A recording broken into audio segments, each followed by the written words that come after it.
Hey, it's Mike Yao doing another video today with brand new technology. So I did a video yesterday that was kind of blurry. When I finally posted it and I looked back at it, it was really blurry for some reason. So anybody who saw that might have noticed I took it down because it was blurry for whatever reason. So I have a new camera. Actually, it's not new. I've had it for a little while. It's actually my wife's, but she doesn't really use it. It's one of those Logitech little cameras. So that's why it's clear, and it's very disturbingly clear. I feel like this is like a permanent close-up. It's my close-up. And got all this scraggly stuff going on in my face. See, the other camera, I could kind of hide myself a little bit, not being disturbingly close-up-ish and high-def detailed. Very disturbing. Anyway, this video is not necessarily about that. So I just wanted to explain, if you saw the video yesterday that I posted about Red Sun, and it was blurry and it's gone, or if you like, I think at least one person liked it and several people saw it. I apologize that it's gone, but I was just super annoying. So I took it down and I'm replacing it with this one, with the brand new Logitech camera, etc. So let's get right into it. Enough of that annoying, weird, slightly disturbing introduction. So this video is about Red Sun, my next role-playing game project. I did a video about that I don't know, it's about 5 weeks ago, maybe 6 weeks ago. Very excited about it. So the last video I mentioned about my brand new game that I'm working on, tabletop role-playing game called Red Sun. It was using a D6 system, right? So it was a D6 dice pool. So now this is an update. This is an update video, just kind of updating the progress of the game design and what's happening.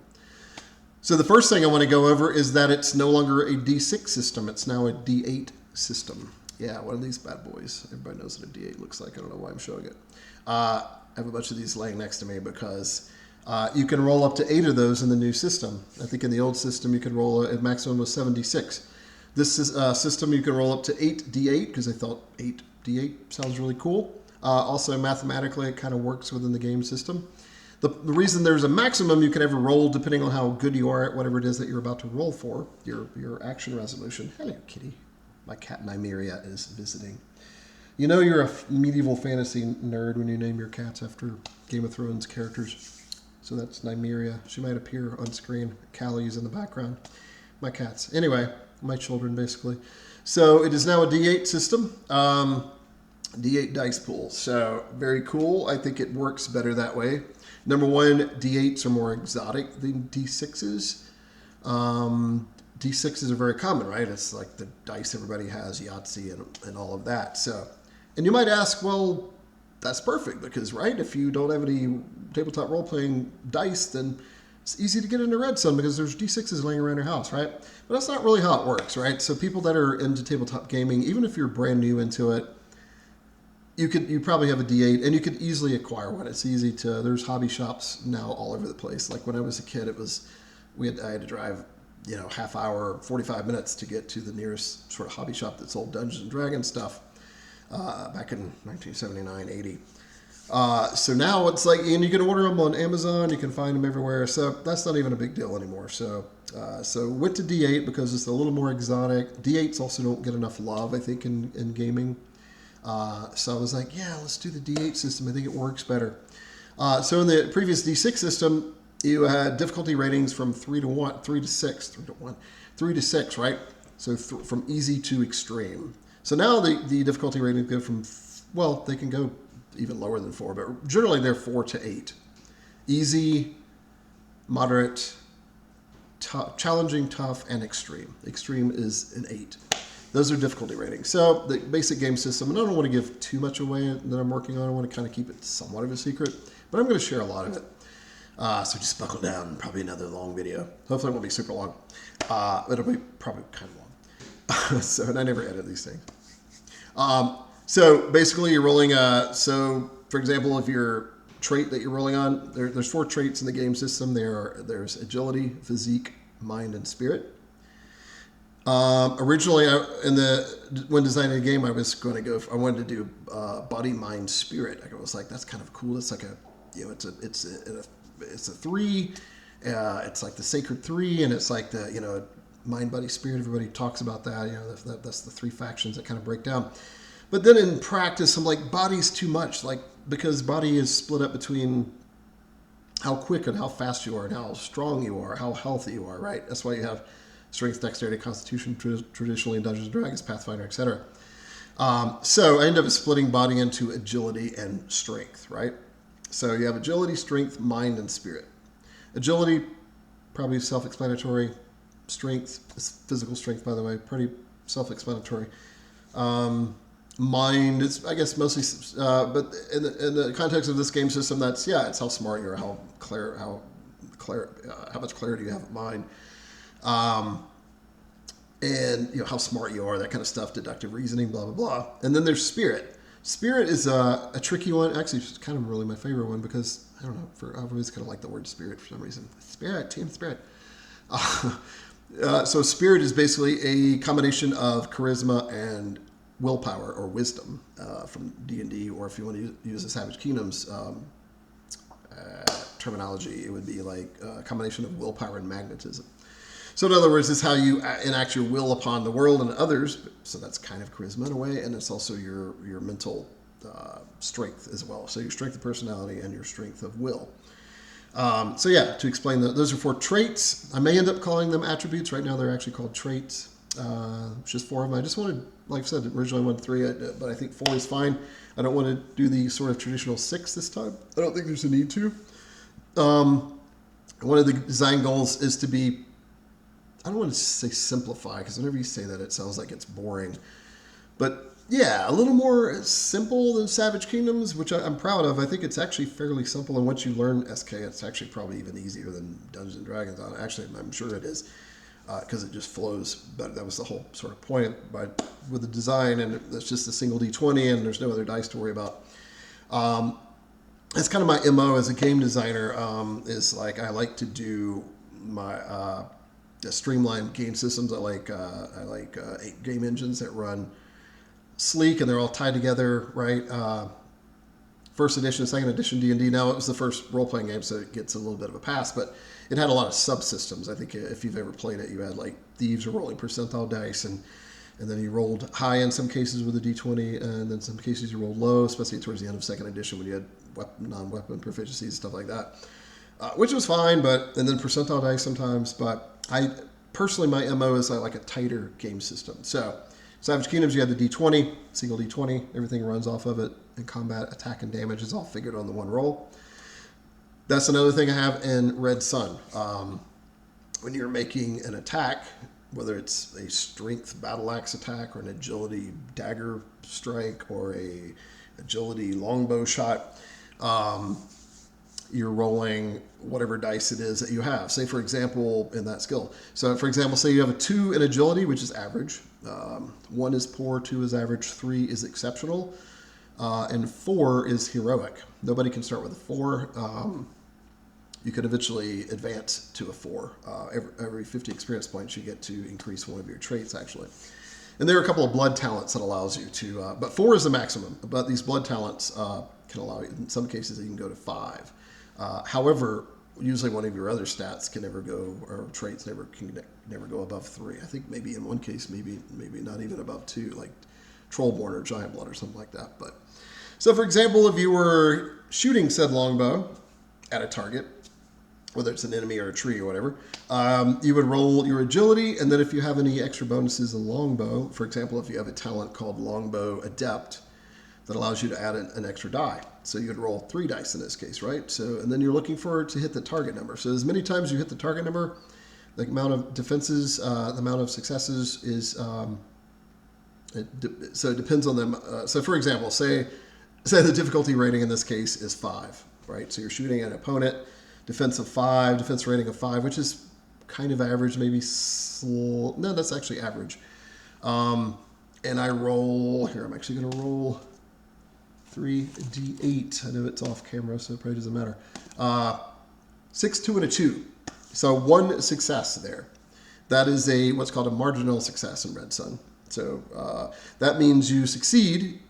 In this case, you would take, the target would take 1 point of damage, because it's 1 point of damage per degree of success, up to the maximum damage rating of the weapon. Longbow, I think max damage is 4. So with 4 successes, you could actually do 4 points of damage with a nice arrow shot from a longbow, in this case, in this scenario that we're talking about. But in this case, it was a marginal success, only 1 point of damage. And the reason it's called marginal is that the GM is free to describe, like, have some minor thing occur. Like you hit your target, but the arrow broke or something like that.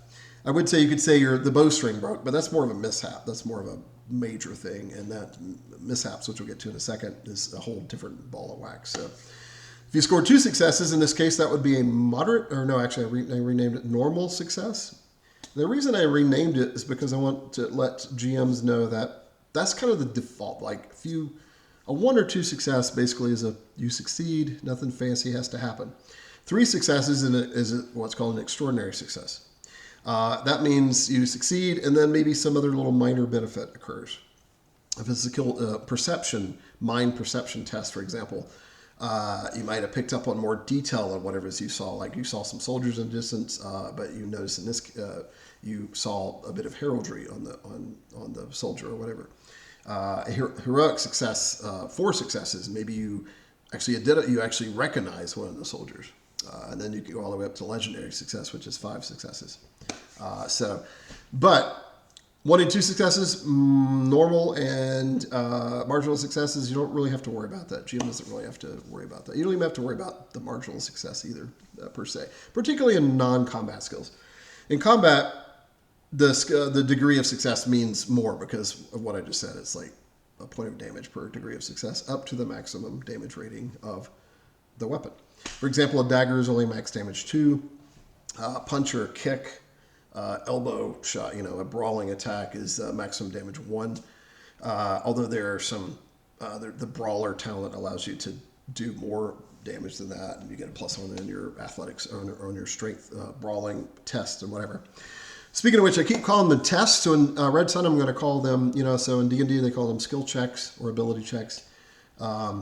In Savage Kingdoms, we just call them skill rolls or attribute rolls if it's literally just an attribute roll and without a skill attached to it, or whatever. It's just a roll, because most people kind of use that parlance. But in Red Sun, I'm calling them tests to be official. And I know other games have done that in the past. It's nothing that original. But the reason I'm calling it that is maybe because I'm just tired of the word check and roll all the time. And I know people still use it, which is fine. But it's to remind GMs that don't roll unless it's like something major. So I think the word test maybe kind of sticks in your mind and go, okay, well, this is something they're really being tested on. So in other words, maybe don't have your players make tests unless it's really a test. I'm mounting my horse, obviously doesn't need a test.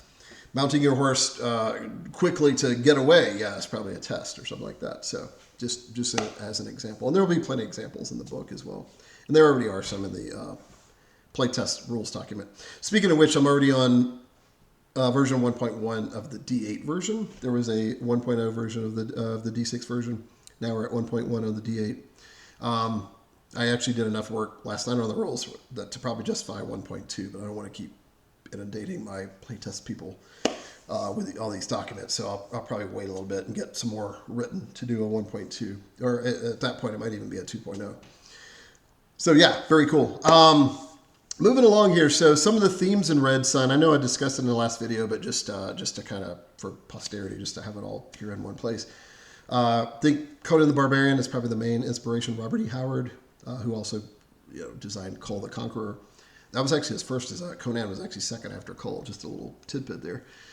Cole, he wrote a lot of that stories between like age 15 and 18, and that is pretty incredible because some are pretty good. I mean, you can see there's a few that are a little amateurish, but none of them are bad, especially for a 15 to 18-year-old. Conan, he actually wrote a lot of it just in his early 20s. I mean, some of it was as early as 18, 19 years old. He started to kind of stop writing Conan for the most part around age 22, actually, weirdly enough. So some of that Conan stuff is really deep. It's deeper than people think. And that's why I love Sword and Sorcery. It seems like it's like pulp. You save the princess and the sorcerer is dark and evil. And that's kind of your general trope. There's a lot you can do with Sword and Sorcery, which is why I really like it. I'm a big Lord of the Rings person. I actually learned the Elvish language, Quenya. I actually taught it at DragonCon a couple of years. Like I was on a panel and they would book, we would teach Quenya and Tengwar, which I can't even remember half of it anymore. I remember more of the verbal part of the language than I do the Tengwar, which is the Elvish writing. So anyway, I don't know why I went into that. Oh, I know why I went into that, because a lot of people, I think, if they know, but they know that, they think, oh, well, Tolkien and Lord of the Rings, Middle Earth is like his main thing. And that's not necessarily true. My actually first start into fantasy was actually Conan, was actually sword and sorcery. And then I got into Fire and Ice, which is a cool movie from 1983, maybe? Gosh, I just saw it actually a week ago. I found it on YouTube. I was like, oh my God, this is so awesome. I forgot how awesome it is. Really, really advanced. The animation is for that era is actually really good, and some stuff is missing in modern animation. It kind of reminds me when I see this.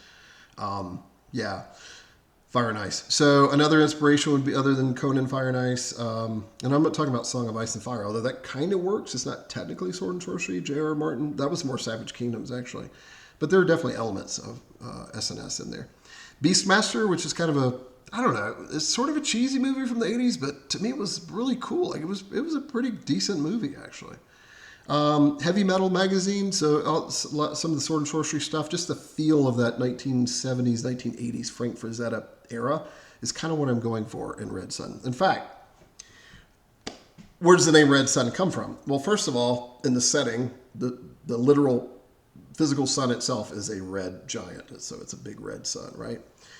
It's the same sun from Savage Kingdoms. In case you don't know this is just a prequel to the Savage Kingdoms setting. This is 3,000 years before. That's another update. I think the last video I said we were going 2,000 years back, right before the fall of Zarkon and the rise of R.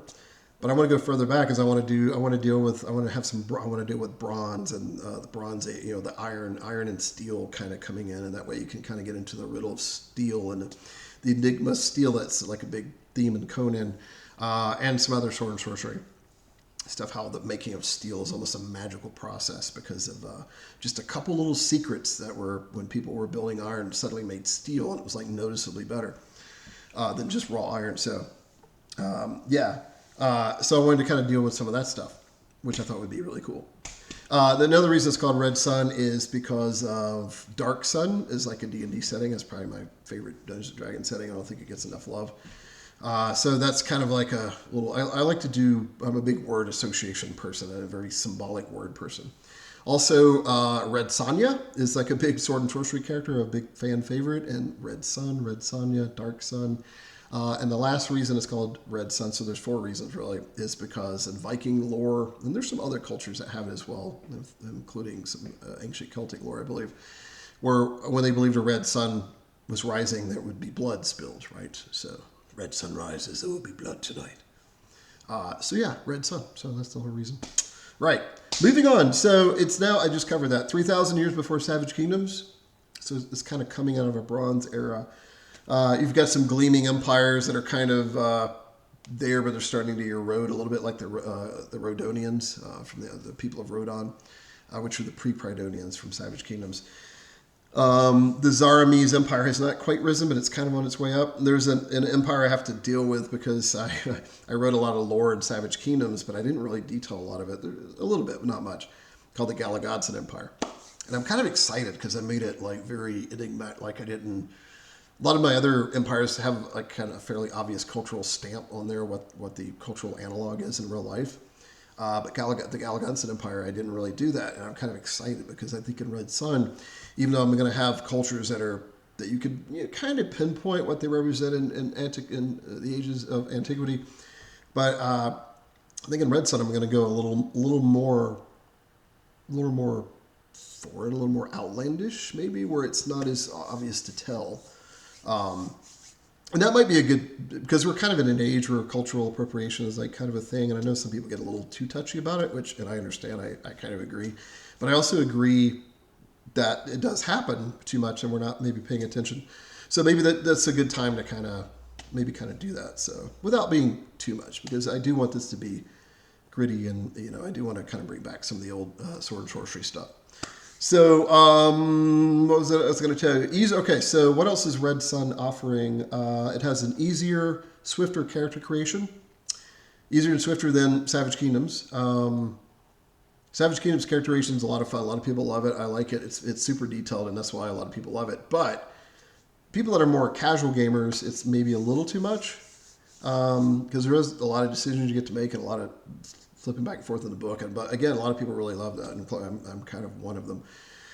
So in Red Sun, I went a little quicker and a little easier, so to speak, but still super detailed. I think I'm pretty happy with what I have so far.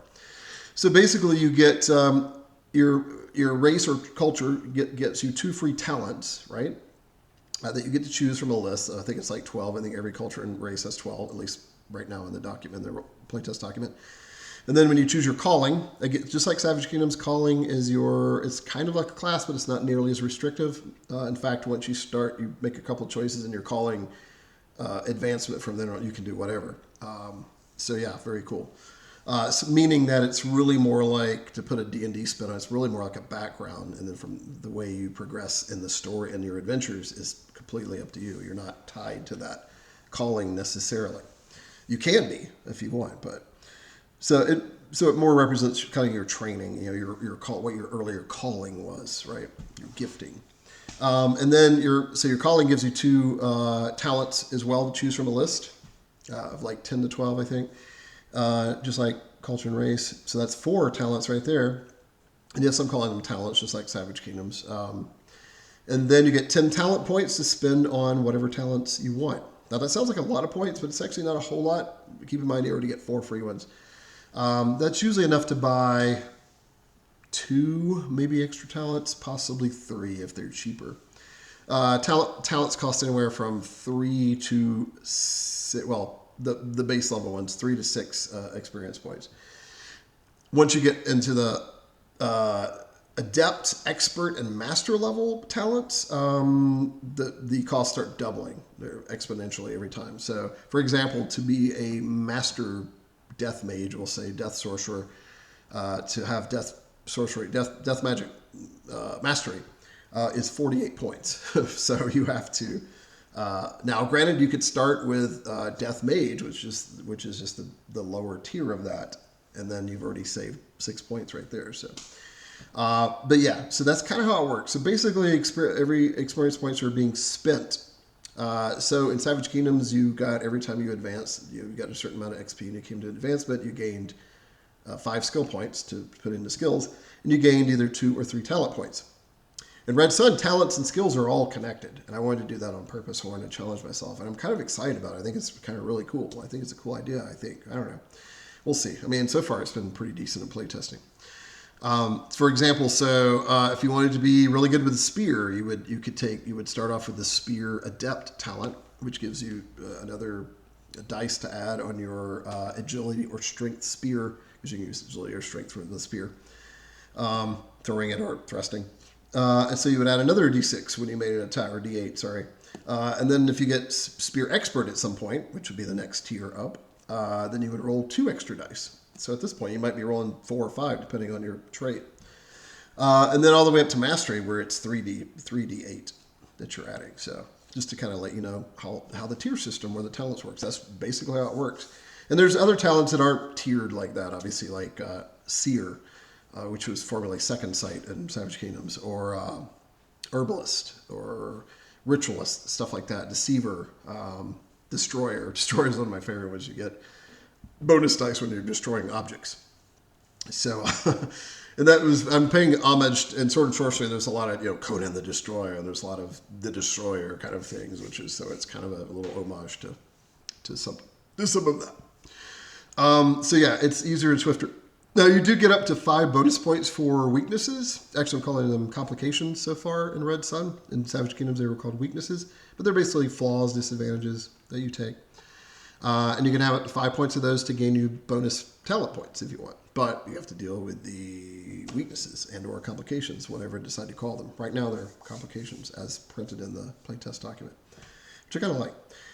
And that's anything, a lot of them are similar to the Savage Kingdoms ones. There's a few different ones. There's like Vengeful is one of them, because it's such a sword and sorcery trope.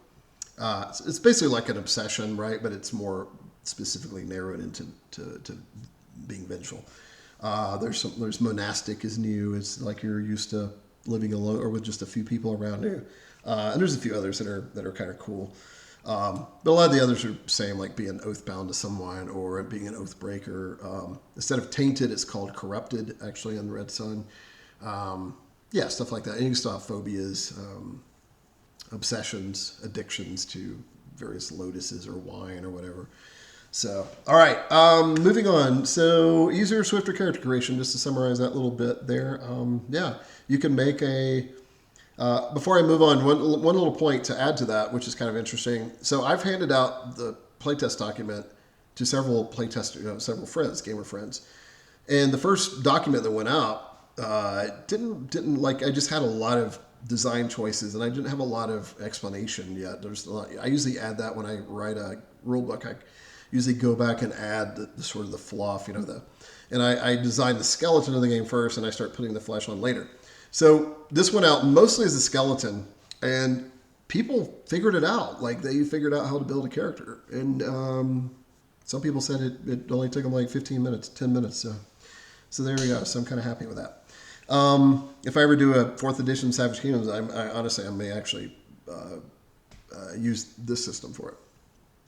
All right, degrees of success I already went over, and you can also have mishaps, which I did not go over, so I'll do it here. So if you currently, as it stands, if you roll a there's 2 different ways we're doing it right now. I'm still play testing it. A mishap occurs one way. A mishap occurs if you roll if you get a 1 on any of the dice of the d8s that you roll without a success, that is considered a mishap. So something bad happened. You fumbled your sword, you slipped on your face, you fell off your horse. You twisted your ankle, whatever, it depends on the situation, right? The other way that we play tested it was, I haven't quite decided. You have to, if you roll, if half the dice rounded down are 1s, that is a mishap. The cool thing about that system is that you could actually still succeed and have a mishap, which I find kind of interesting. However, the last time we play test, it didn't work. Like something came up where it didn't make any sense that happened. That was the snag. So I actually had somebody give me some feedback after and said, I kind of like the other way we were, the where you just have the 1 without the success. The drawback to that mathematically, and you might already, if you're good at math, you might have already thought about this in your head. So it's just as likely, if it's difficulty rating 8, now granted that's extreme difficulty that you're trying to hit, it's just as likely that you mishap as you succeed. So it's just likely to get a 1 as an 8. And I don't know, that troubles me, but I guess on the other hand, maybe that's accurate. Like if it's such an extreme difficulty to succeed in whatever this task is, maybe it's just as likely that you're going to mishap. So I don't know. We'll see. We're figuring it out.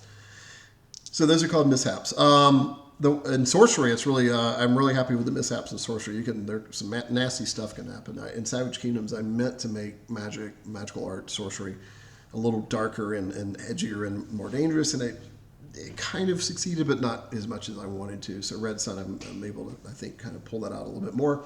Yeah, you can burn your hands with fire, with a mishap of fire magic. You can stun yourself, put yourself to sleep with like shadow magic, like mind type spells. Some bad stuff can happen. You could fall, the earth can collapse beneath you and you fall into a small pit with misfiring on earth magic, stuff like that. But all right, speaking of which, moving on, 7 disciplines of magic. So just like in Savage Kingdoms, we have, I'm using the 7 disciplines that I had because I was really happy with that. And again, it is the same setting. Now, this was 3,000 years before. I could have easily changed it and, and said people back then called it different things. No problem. I mean, it's 3 millennia. There's a lot of changes can happen. But I like the breakdown of air, earth, fire, water, and life, death, and shadow magic. The 7. And I like the 7 is a mystical and magical number. I kind of like having that. And it's just kind of a nice little breakdown of a system. And it's just kind of a general way to describe flavors of magic as well. So that still is there. Speaking of which, so magic, I wanted to go over magic and sorcery really quick before we move on, because thematically this is sword and sorcery, which is a subgenre of fantasy. Might even be a subgenre of medieval fantasy to be technically, even though it's not medieval. Sword and sorcery is typically set in an age of antiquity. Though there are medieval fantasy issues and isms in there. Obviously, Robert E. Howard was, and I did it with Savage Kingdoms as well, because I like to follow a lot of his stuff.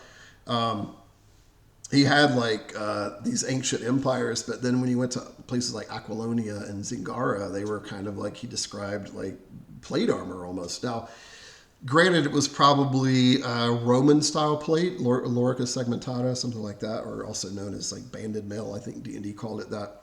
or splint armor, but it is a type of plate armor, kind of. And then he even described titles like dukes and stuff, like titles that really didn't exist in the real world in the Age of Antiquity. Now, granted, he was creating his own setting, which I agree with. In fact, little known fact, probably the reason he was creating the Hyborian Age, his setting, is because originally he was writing historical fantasy, and some of the editors would kind of dog him for saying, well, this would not have happened, or this didn't happen, or this is historically inaccurate. And he was like, fine, I'm just going to create my own world and make it pseudo-historical, and nobody can say anything.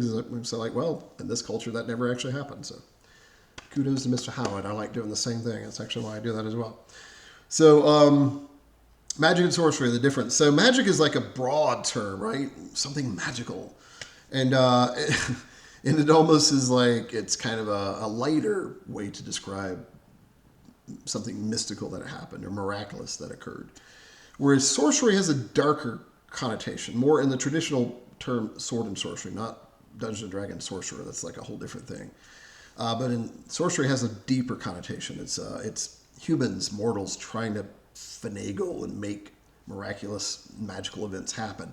And often they have to delve into alchemy and make deals with demons and other fiends and supernatural pacts with weird stuff, creatures, in order to learn these secrets or delve into old tomes, risking madness and obsessions and corruption and whatnot.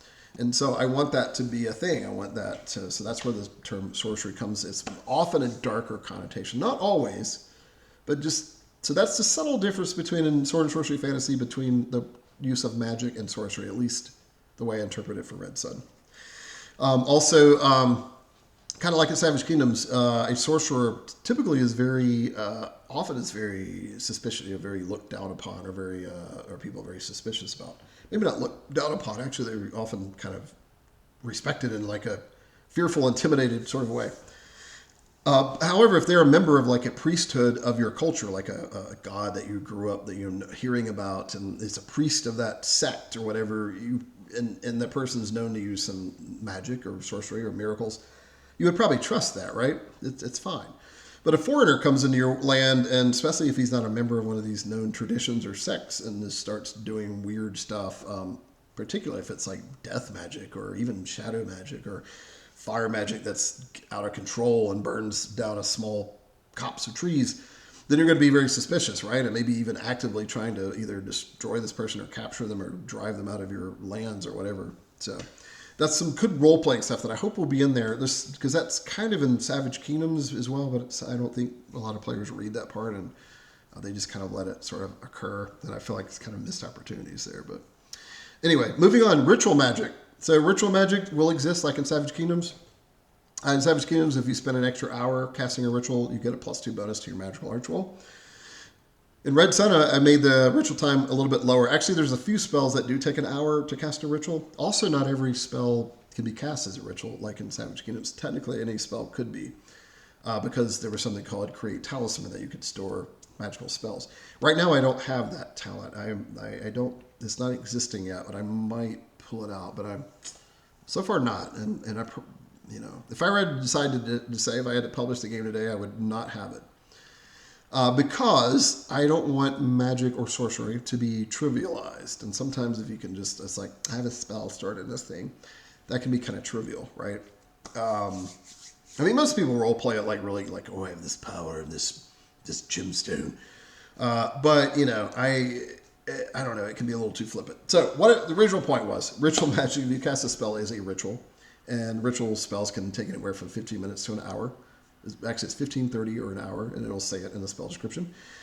You get a +1 bonus to your dice. So if you're rolling, say, by the way, casting a spell is a spirit spell casting test. Learning sorcery is mind. So you know more spells if your mind trait is high, and you are better at channeling is right. Again, remember, it's like charisma and willpower, but channeling magic or putting it out there is controlled by your spirit. And I wanted 2 traits to be for that. I wanted it to be tough. I don't want this D&D is fine, but it annoys me sometimes that like everything is in this one ability score for this one character, and then you dump everything else. And this is super annoying because I think spinning any kind of reality to fantasy here, I think it would take several traits. And we're dealing with something that's very difficult to do, right? Difficult is sorcerers are supposed to be pretty rare, and for good reason. In fact, to even use magical arts or sorcery at all is you have to have an average mind score and an average spirit, and that's easy because they're both average, right? But they both have to be average, which is 2s. Or you have to have a supernatural bloodline.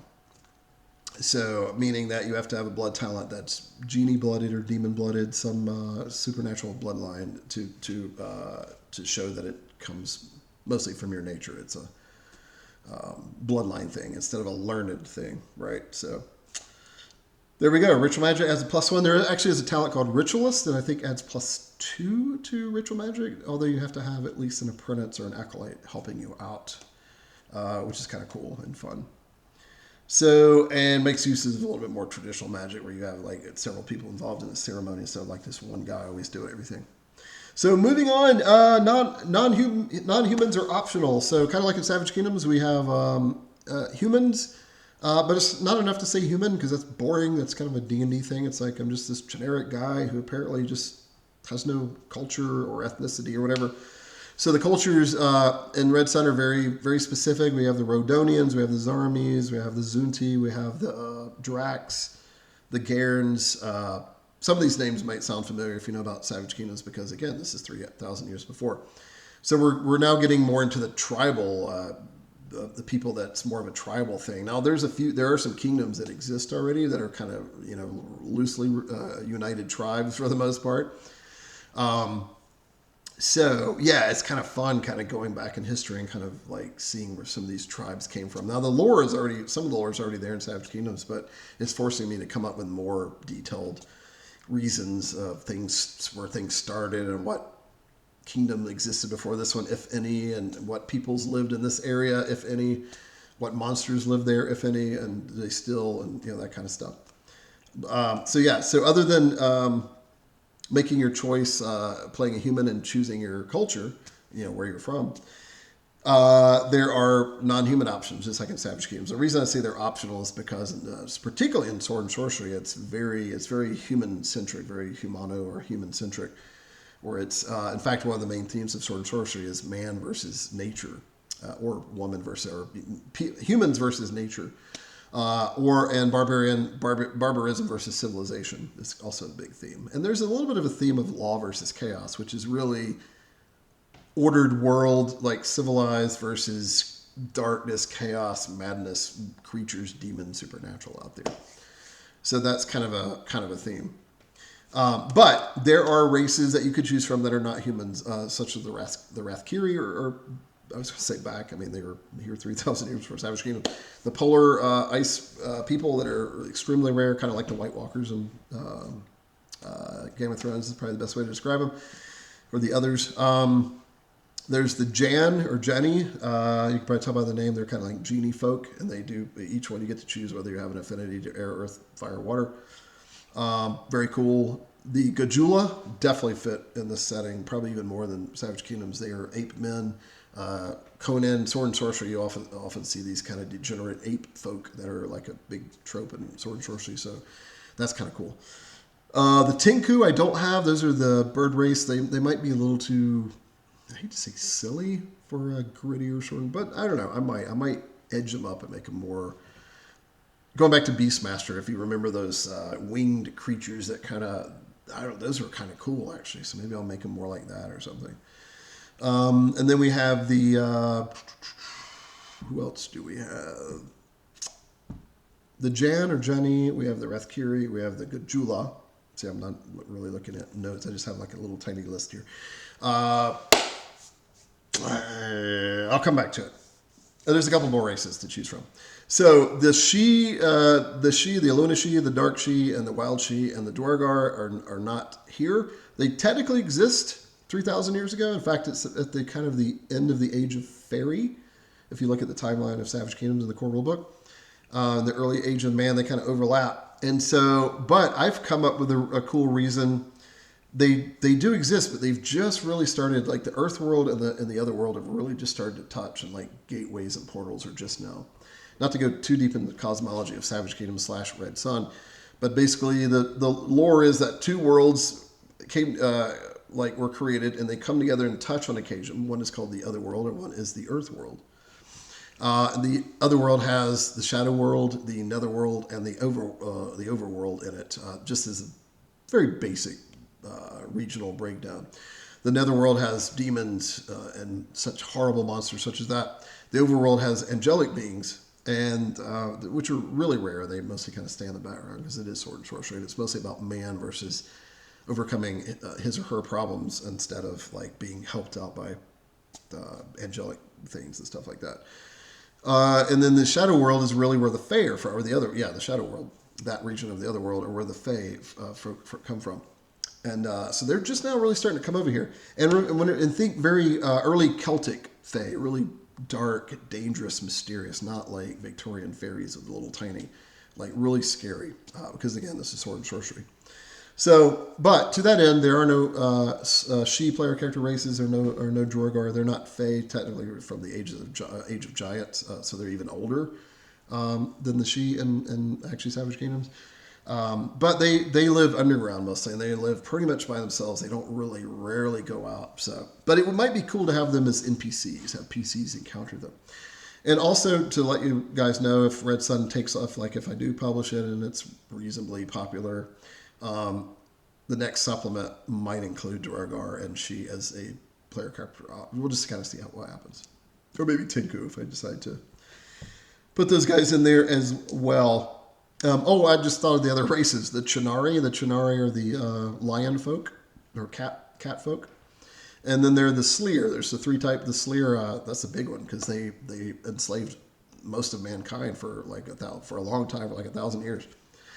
The Serpent folk are the Sleer. They're the Golden Sleer, the noble caste, who usually are also priests and mages and sorcerers, alchemists. The Red Sleer, the warrior caste. The Green Sleer, the scout or assassin caste. And then there's the Blue Sleer. I don't know if I'm going to do them or not. I don't think they've been discovered yet. They are, or even created. So they are the waterborne Sleer, which are kind of interesting. And there's even a little secret here. There's even some lore about Black Sleer, which is like a lost thing. Caste system. But I don't know. I don't know if I'm going to do that. I think it's enough for a core rulebook already to have 3. So yeah, moving on a little bit more. So let's see, human cultures, non-human optional cultures, that sort of thing. Creatures and monsters. So I want to go over that really quick. So Red Sun will have some of the standard creatures and monsters from Sword and Sorcery. I mean, some are even really, we'd see in high fantasy. You're going to have Gorgonic creatures still, Gorgons, which are basically mixed crosses of different creatures like Chimera, Manticores, Medusae, stuff like that. Hydras, stuff like that. And then there will also be, but there'll be very few Fae type creatures. Like I said, it's like that. The other world has really just barely started to kind of touch the Earth world, so there's not many Fae over here quite yet into the mortal world. Demons will be a big thing. That's a big trope in Sword and Sorcery. So that'll be a lot of fun. In fact, a lot of cultures, anything that's supernatural, they will just call a demon, even if it's not. Just kind of a little role playing thing there for Red Sun. And there's going to be some unique creatures. I've created a few already, but I'm going to do some more things like blood raptors and I can't even remember Atorian bulls and golden rams and. So some of them are from Savage Kingdoms. There'll be a few others that are new, meaning that they existed 3,000 years ago, and maybe they don't exist in the current time of Savage Kingdoms. So they're really cool because Sword and Sorcery does have a trope of the unnamed monster, like in Conan. Like there'll be a creature that Conan encounters, and it might even be said this is the last of its kind, or the last assumed to be of its kind. Or it's just a thing that nobody knows what it's called. And I kind of like that. I think Dungeons & Dragons gets a little too clinical sometimes, where everything is like, that's a so-and-so, and it is a type of blah, blah, and it always does a blah, blah. That's fine and all, but I think it's a little more mysterious, a little more scary, or scarier when a monster may not necessarily really be known. There's not much known about it. I think it makes it obviously more mysterious and possibly even more frightening. Moving on, so a couple little things left to cover. Adventurers, so I think I just wrote down adventures. I think that's supposed to remind me that the different types of adventures Red Sun would have would be typical sword and sorcery adventures. So high fantasy, like Tolkien, typically has like Dragonlance, typically has like world arcing stories, right? Say, overthrow the Dark Lord, or make sure the magical ring doesn't get captured by the forces of evil, or whatever it is. And you can do that in Sword and Sorcery, but it's a little bit rare. Sword and Sorcery deals a little more with what I said earlier, where it's like a tribe trying to carve out its existence in this little wilderness, or a thief trying to steal a jewel from a tower with an elephant-headed alien inside that's being imprisoned by another sorcerer, or stuff like that. It's really cool. Also, if you're a fan of the Sinbad stories or Arabian Nights, that's also very kind of a sword and sorcery feel to those as well. So stuff like that. So adventurers, it's more like the adventurers would be more, I guess I would say grounded a little bit more. Although in sword and sorcery stories, there's a lot of fantastical things out there that, again, that aren't necessarily quantified. So I think that's really cool. I just think I just find it's far more interesting. Speaking also of which, so sword and sorcery, what I'm going for here is more almost like pulp sword and sorcery. Not always. I mean, there's bigger, broader stuff. The Hour of the Dragon is a novella that Howard wrote. It's like a small novel, and that was sword and sorcery stuff, although it did have some other little subgenres mixed in it too. It was a little bit of Arthurian cycle that he had in that story as well.